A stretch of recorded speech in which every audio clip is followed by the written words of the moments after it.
अस्सलाम वालेकुम वरहमतुल्लाह। इब्न सबा हकीकत या अफसाना, चौथी किस्त।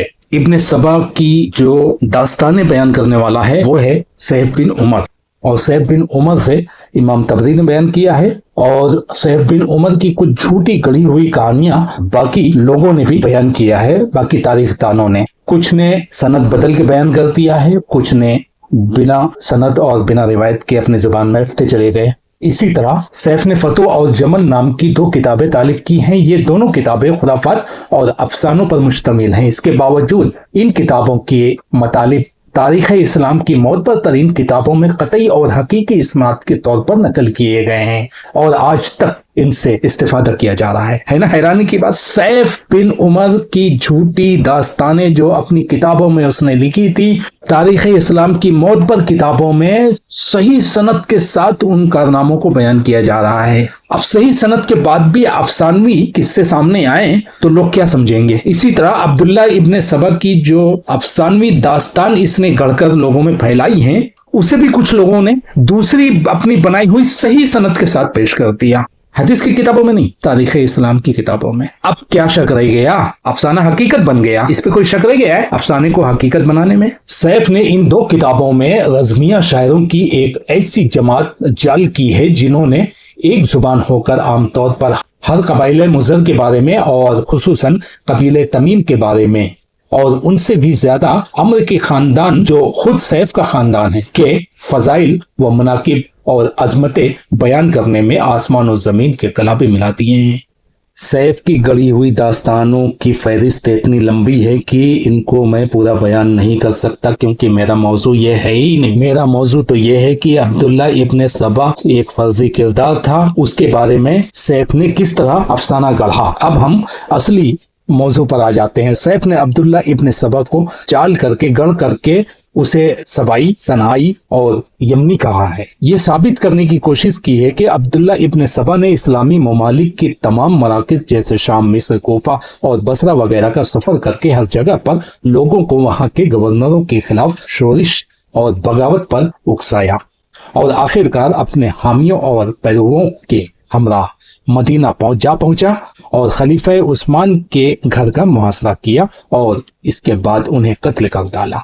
कुछ मुद्दत के बाद हजरत अली इब्न अबी तालिब की हुकूमत के दौरान जंग जमल में अपने साथियों के हमरा दोबारा जाहिर हुआ, जो जंग खानदान मुज़र के एक मारूफ शख्सियत की हिकमत अमली और फहम फरास्त के नतीजे में सुलह के नजदीक पहुंच चुकी थी। सबाइयों की साजिशों और बराह रास्त मुदाखलत से एक खूनरेज जंग में तब्दील हो गई, जबकि खानदान मुज़र के सरदार हजरत अली, आयशा, तलहा और जुबैर इस जंग से नाराजी थे न मुत्तला। सुनिए इब्न सबा की ये अफसानवी दास्तान सैफ बिन उमर ने क्यों गढ़ी। सैफ ने अब्दुल्ला इब्न सबा का अफसाना इसलिए गढ़ा है ताकि ये साबित करे कि मुजरियों के पुश्ते अगराज के सबब पेश आने वाली तमाम दहशत गर्दियां, खुरेजियां, इख्तलाफात और बिरादर खुशियां असल में यमनियों की हरकतों का नतीजा हैं, और कबीला मुज़र के सरदार और बुजुर्ग अफराद जैसे उम्मुल मोमिनीन आयशा, तलहा, जुबैर, मुआविया, मरवान और इन्हीं जैसे दसियों अफराद का दामन इन रुसवाइयों से पाक और मुनज़्ज़ह है, और इनमें एक अफराद भी अपनी पूरी जिंदगी में मामूली लग़ज़िश और खता का मुर्तकब भी नहीं हुआ, और ये लोग इतने पाक दामन और इतने बेकसूर हैं जैसे याकूब के बेटे को फाड़ खाने वाला भेड़िया। इसके बरक्स से खानदान मुज़र के अलावा दीगर नुमाया शख्सियात जिन्होंने इन तारीखी वाक़ियात में शिरकत की है, जैसे अम्मार बिन यासिर, अब्दुर्रहमान बिन उदैस, इन दोनों रसूल अकरम सल्लल्लाहु अलैहि वसल्लम के सहाबी और कहतानी थे, या मालिक अश्तर जो ताबईन में से और कहतानी थे, और उनके अलावा दीगर कहतानियों को न सिर्फ सैफ ने तोहमतों से बरी नहीं रखा, बल्कि उन्हें तकरीब कारियों में मुलविस साबित करने की भरपूर कोशिश की, और उन्हें अब्दुल्ला बिन सबा यहूदी का पैरोकार और आलाकार साबित करता है। इस तरह सैफ ने कबीला मुज़र के सरदारों से सरजद होने वाले नापसंद और मजमूम वाक़ियात को अपने अफसानों के जरिए छुपाने की कोशिश की है। بعض औकात सैफ इस तरह भी हक़ाइक़ की तहरीफ करता है कि अगर यमनी और मुजरी के दरमियान कोई वाक़या पेश आए और सैफ ने उसका अब्दुल्ला बिन सबा के अफसाने के ज़रिए इलाज ना कर सके तो उसके लिए अलग से एक अफसाना गढ़ लेता है और अपने मखसूस अंदाज से या जिस तरह भी मुमकिन हो सके उस कज़िये में यमनी की कदर मंजिलत को पामाल करके मुजरी शख्स के मकाम व मंजिलत को बुलंद करके पेश करता है।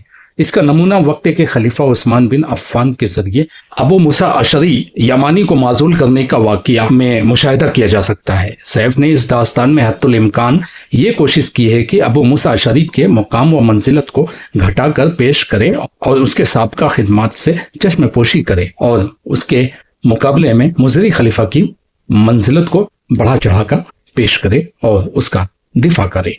हवाला इमाम ज़हबी, किताब अस्मा उस सहाबा।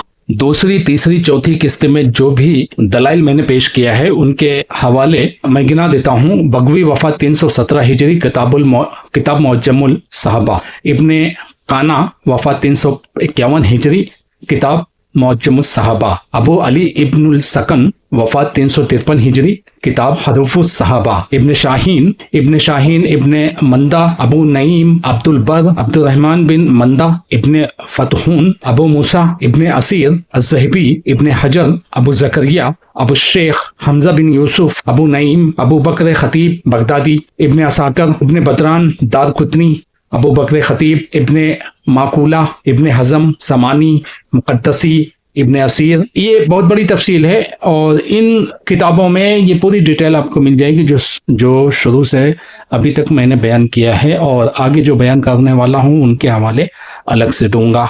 सैफ की चंद रिवायतें मैं आपके सामने रखता हूँ ताकि कुछ अंदाज़ा मिल जाए कि किस तरह यह हदीसें भी गढ़ता था।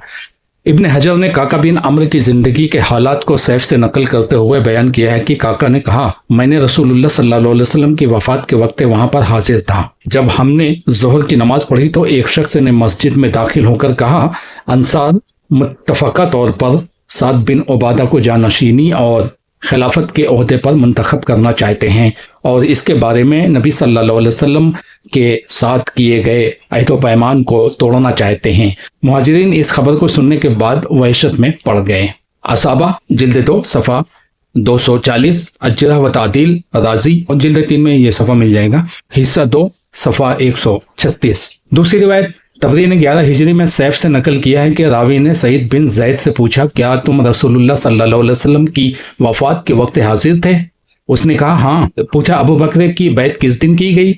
उसने जवाब दिया और कहा कि उसी दिन जिस दिन नबी सल्लल्लाहु अलैहि वसल्लम की वफात हुई थी, क्योंकि लोग नहीं चाहते थे कि नुस्फ़े दिन भी इज्तिमाई नज़्म निज़ाम के बगैर गुजारें। क्या किसी ने अबू बकर की बैत से इख्तिलाफ किया? ये सवाल हुआ उससे। बोलता है नहीं, सिर्फ उन लोगों ने मुखालफत की जो मुर्तद हो गए थे या मुर्तद होने के नजदीक थे, तो उन्हें अल्लाह ने अंसार के हाथों निजात बख्शी थी। पूछा गया, क्या मुहाजिरीन में से किसी ने बैत से सरपीची की थी? बोलता नहीं, तमाम मुहाजिरीन ने किसी की तजवीज़ के बगैर एक के बाद दीगर बैत की।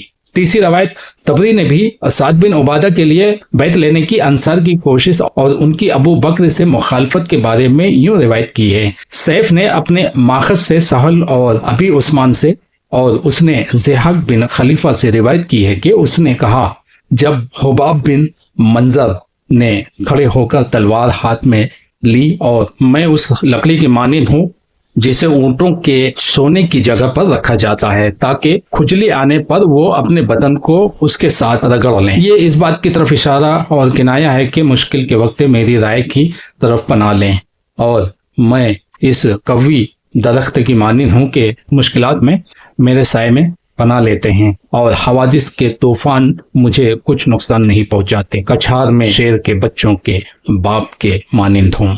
तबरी जिल्द 3 सफ़ा 210। छोड़ो दफा करो, इसकी बहुत सारी रिवायतें हैं, सब गढ़ी हुई, इसी की अपनी तरफ से गढ़ी हुई। इनको सामने रख के कुछ फायदा नहीं। मिसाल के तौर पर 2-3 हदीसें अगर लोगों के सामने रख दी जाए तो इतना काफी होता है लोगों की जानकारी के लिए। ऐसा नहीं कर सकते कि पूरी की पूरी किताब की तमाम रिवायतें आप लोगों के सामने रखी जाए, ये जरूरी नहीं है। ابن सबा की दास्तान इस तरह लोगों के अंदर दाखिल की गई है और तारीख दानों ने अलग ही रंग पहनाकर उसे अपनी तारीख की किताबों में पेश किया है। इमाम तबरी पे तो कोई इल्जाम नहीं है, उन्होंने तो बता दिया हमने फला से सुना, फला ने फला से, फला ने फला से, फला ने सैफ बिन उमर से, और उसने ये कहा। इमाम तबरी ने नकल कर दिया, वो तो बरी हो गए। इमाम तबरी से जिन लोगों ने नकल करके अपनी किताबों में फैलाया है उससे बड़े बड़े उलमा गुमराह हुए हैं, बहक गए। गुमराह बोले तो दीन से लौटे नहीं है, लेकिन इस मामले में वो बहक गए। जुबैर अली ज़ई रहमुल्लाह जैसी शख्सियत भी ये साबित करने पर उतर आई कि इब्न सबा एक हकीकत था, और जब उनके दलाइल मैंने पढ़ना शुरू किया तो